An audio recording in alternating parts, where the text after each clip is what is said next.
Hey everyone, do you remember when developing Android apps meant designing for a single screen? Just one app, one screen, touch as the only input type. We've been interacting with our digital world one window at a time. But now, look around. We have phones that unfold into tablets, tablets that dock with keyboards and mice like laptops, and even support for external displays. We're using styluses for precision, keyboards for speed, and trackpads for nuanced control. The interaction model has grown far beyond a single touch on a small screen. Today, users are expecting a desktop-level experience from their Android devices, especially on these larger form factors. Users aren't just consuming content on these larger screens. They want to create, to work, to be productive, and they expect desktop-level interactions. This is why Android is investing in desktop windowing. This feature has been released as a developer preview in October 2024, and I'm happy to share that it will be included in the stable Android 16 AOSP release. We've been working closely with OEMs to create a consistent experience that's fully integrated into the core Android UI. Desktop windowing is more than just allowing multiple apps on screen at the same time. It comes with a new system UI to make users more productive and a new set of APIs to allow developers to build enhanced experiences that leverage this powerful feature. And that's what we're here to talk about today. So let's explore how to make your apps ready for this new era of Android interactions. The first pillar for a great experience is providing an adaptive UI. This is not just supporting landscape mode anymore.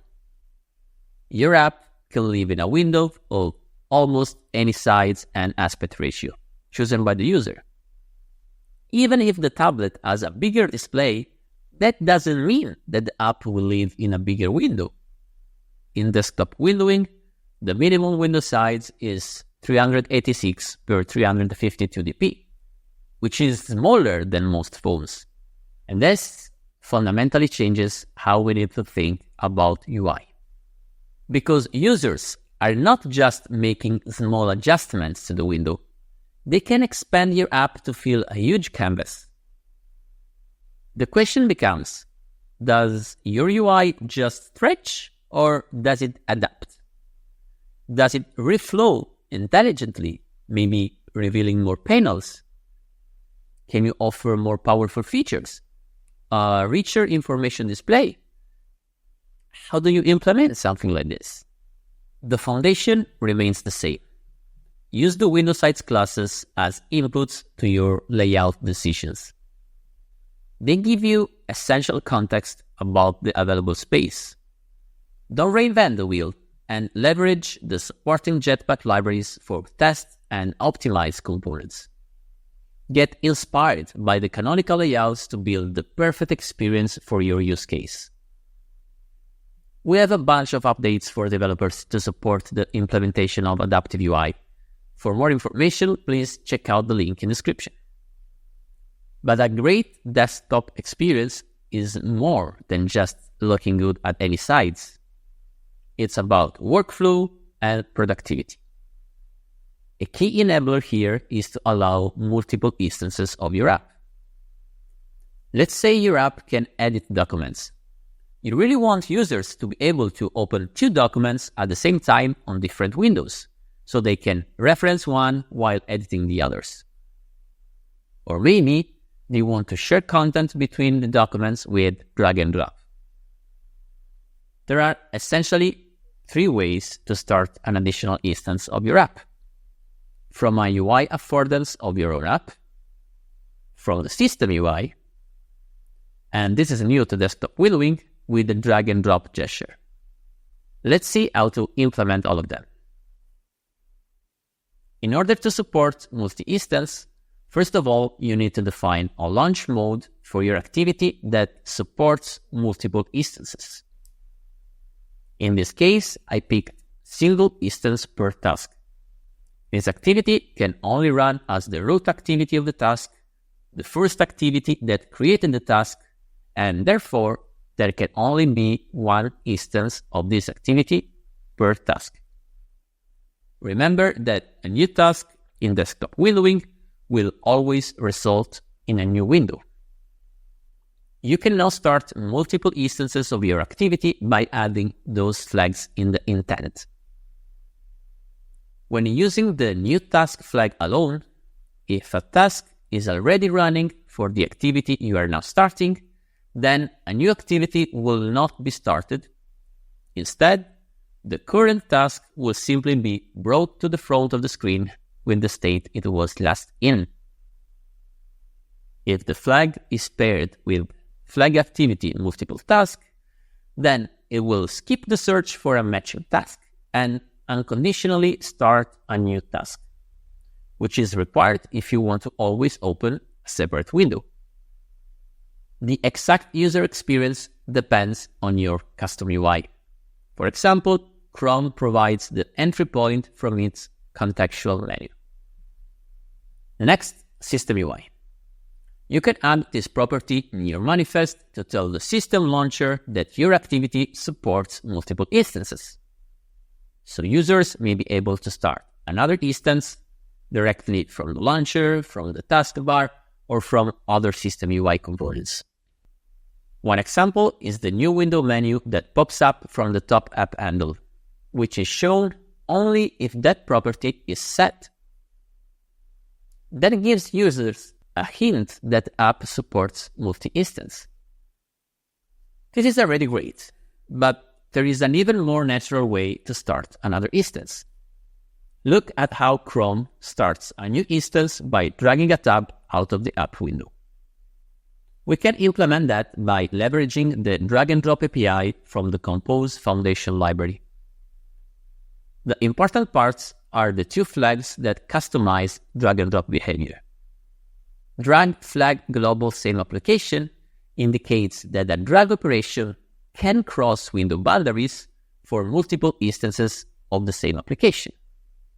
Drag flag start intent sender on unhandled drag tells the system that if the drop event happens outside of any visible window, it should be delegated to the system itself. You may be asking, okay, but how does the system know which activity to start? Well, we are providing the information in this function. Let's have a deeper look. The clip data needs to contain the intent sender of the activity that you want to launch. When the drop event ends outside of any visible window, the system will capture this intent and start the activity.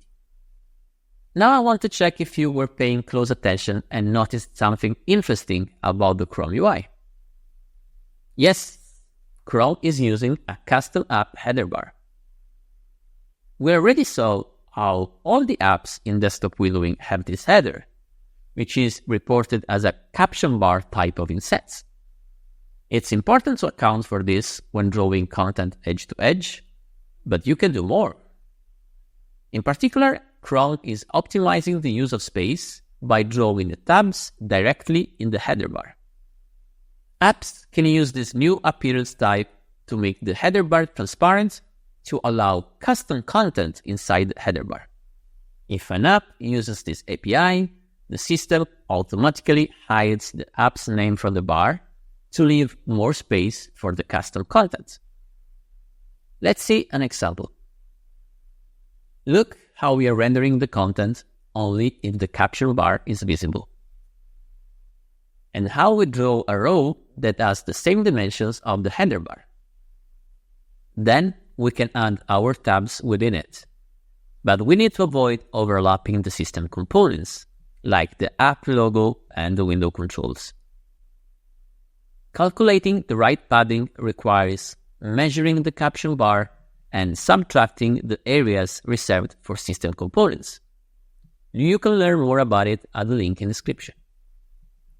Desktop windowing works great on tablets, and I'm happy to share that Android is working to push it further with external displays.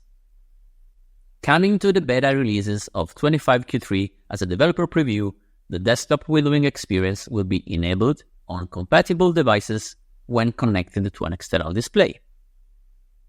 When the phone is connected to an external display, the phone state remains the same and a new desktop session starts on the external display.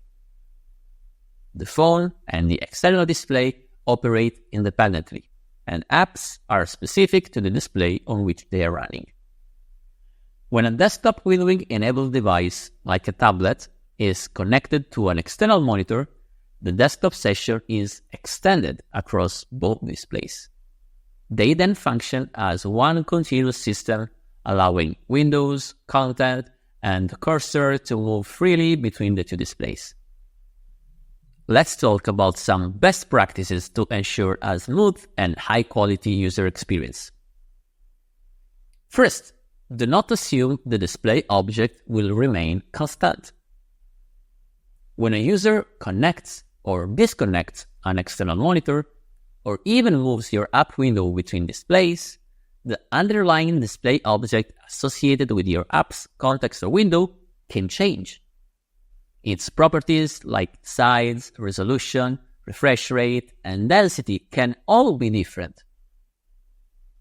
Hard-coding values based on the phone screen, for example, will break layouts on an external display. Second, you must account for density configuration changes. External monitors can have vastly different pixel densities, so make sure your app responds correctly to these density changes. This means using density-independent pixels for layout, providing density-specific resources, and ensuring your UI scales appropriately. Finally, think beyond just the screen. When users connect to an external monitor, they often create a more desktop-like environment.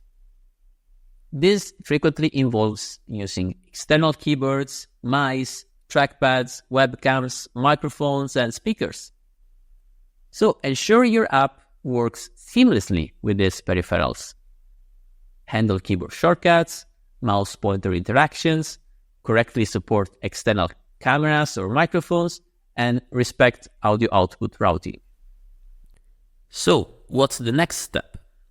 The great news is that enhanced support for external monitors, including many of the capabilities we have discussed today, is coming soon as a developer preview in the Android beta program. Stay tuned to learn how to try the connected display experience. This is the perfect opportunity to identify areas for improvement and start implementing these best practices now, ensuring your app is ready to deliver a fantastic experience as more users adopt multi-display setups. Remember that building apps that work great on different devices means more than just fitting to the screen. It's also about using powerful interaction tools. Join Miguel to learn how improved stylus support can boost productivity and creativity in your apps. Thanks, Francesco. Stylus are transforming Android devices into powerful tools for both productivity and creativity. Users expect inking to feel as natural and fluid as writing on paper. To create a simple, fluid inking experience like this, it generally required a lot of investment in graphics and geometry just to get started. Developers had to handle everything from generating stroke shapes with stylus input, to rendering those strokes quickly and efficiently, and even performing complex geometric calculations for things like erasing and selection. We built the Ink Jetpack library to simplify the process of creating, rendering, and manipulating beautiful ink strokes. It provides a powerful and modular toolkit for integrating rich inking features into your app. The library consists of 6 modules. The Strokes module is the foundation of the Ink library, handling core data types for interacting with ink input. The Authoring module manages the capture of user input and real-time rendering of strokes, and facilitates low-latency rendering. The Brush module manages the visual style of strokes through properties like color, size, and texture. The geometry module provides geometric primitives for shape manipulation and enables features like stroke erasing and selection. The rendering module incorporates Canvas Stroke Renderer and Vue Stroke Renderer, offering performant rendering pipelines with anti-aliasing support for Compose and Vue-based UIs. Finally, the storage module provides efficient storage of stroke input data. As a developer, you can use only the modules needed for your app's architecture. We've received great feedback from our early partners. Ink API significantly reduced the workload required for them to implement responsive fluid inking in their app. Now let's take a look at the brush module and some of the recent improvements we made with custom brushes. You can use the brush module and its factory methods to get started quickly using stock brushes for pressure-sensitive pins, highlighters, markers, and dash lines. Here you see how I quickly created a brush with a stock pressure pin and set the color, size, and epsilon of the brush.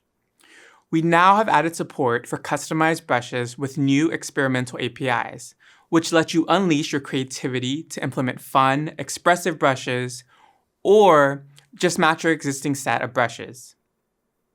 Here are just a few examples of the many types of custom brushes supported in the Ink API. You can customize many attributes like brush tip shape, layering multiple tips, and using particles to create these effects. To use a custom brush in your app, you'll need to do two things. First, load the brush family file that you created or has been distributed separately in your app. If the brush doesn't use textures like pins, highlighters, and markers, you can load that brush file with the brush family decoder throw method as shown here. Then you can use that brush family when creating the brush. When saving an inking file, your app must save all the brush families used by any stroke. If the brush uses textures like a pencil or charcoal texture, you'll need to make sure to correctly load, manage, and render ink strokes with the texture. This code demonstrates initializing a texture bitmap store, loading brush families with texture decoding, and then later we'll set up in-progress strokes view in Canvas Stroke Renderer to use the texture. As a first step in our activity, we initialize a texture bitmap store named texture store. Step 2, using serialized version of the brushes we created earlier, we load brush family data from raw resources for sparkle brush and pencil brush using the decoder throw method. Lastly, step 3, our renderers need to know where to get our textures, so we pass the texture store to both in-progress strokes view and the Canvas Stroke Renderer. Additionally, we're working on native Compose APIs coming soon that make it even easier to integrate Ink API in Compose-based apps. The last update on Ink API I want to share is improvements we've made to the new storage module. Ink API has recently introduced serialization of stroke input batch, which uses delta compression algorithms to significantly reduce the storage size of stroke input data. Along with Ink API, we're excited to share that more OEM devices now support Notes Roll. Notes Roll is a system-level default app role that makes it easy for users to access their preferred note-taking app. Your app can be opened in a floating window or from the lock screen for quick access and easy multitasking. Select devices with Android 15 now support Notes Roll. To learn more about how your app can support and register for Notes Roll, and to get started building with Ink API today, check out the links in the description of the video. Now that you've seen all the ways Android is letting developers and users do more than ever with their Android devices, like investing in desktop windowing to provide a desktop-level user experience, and improving the Ink API to reduce the effort needed to build natural and fluid inking experiences in your app. Now it's up to you to build experiences that let your users do more in your app and on Android. Check out the resources linked below to leverage the latest APIs to build desktop quality experiences and fully utilize other modes of input like keyboard, mouse, and stylus.